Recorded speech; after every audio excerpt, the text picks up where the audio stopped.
Hi, this is Bill, and this is going to be a comparison between the EXI D227F servo on the right and the Solar D771 servo on the left. And in previous tests that I've done before, I have found that neither servo was able to produce the torque loads as stated from Hobby Parts.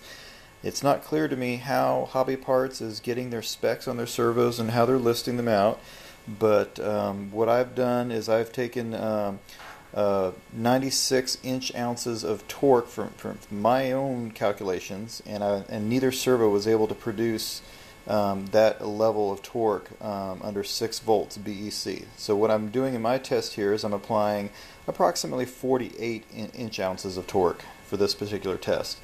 But as you can see, both servos are comparably priced. They're both about the same. The difference being that the solar servo can accept high voltage input.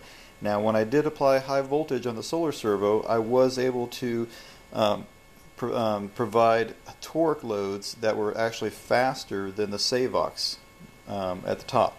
This video test is not going to go against the Savox. This is just against the two low budget servos here. But you'll see here that the solar is supposed to produce a little bit higher torque, so I would expect it to perform just a little bit better, but the EXI is supposed to be a little bit faster. So we'll go ahead and see how that works.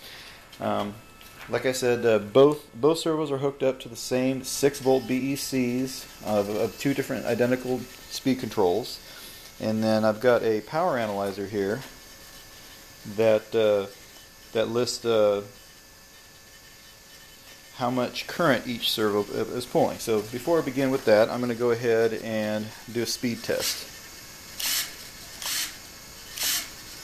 And as far as I can tell, boy, it's splitting hairs. It looks like they're almost about dead even with no load, which is pretty comparable to the specs that we're providing. Now what I'll do is I'm going to go ahead and put a 3-pound weight, which is 1 inch off the center of the servo. So that's approximately, I believe, 48 inch ounces of torque. And it's drawing on the solar servo about 0.8 amps load. Now that same 3 pounds, I'm going to go ahead and put that on the EXI servo. And it seems to be drawing just a little bit more current. So the EXI servo is having to work a little bit harder. So with both weights applied to both, current overall amp draws of roughly 1.5, 1.6 amps. So now we'll go ahead and see the performance under a 3-pound load. And it looks to me like under 6 volt BEC that the solar D771 servo under load does a little bit better than the EXI servo.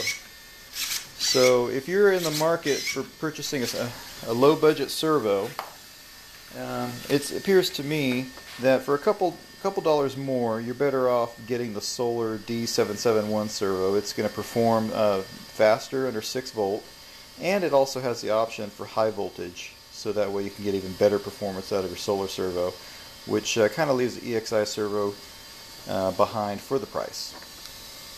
Thanks for watching.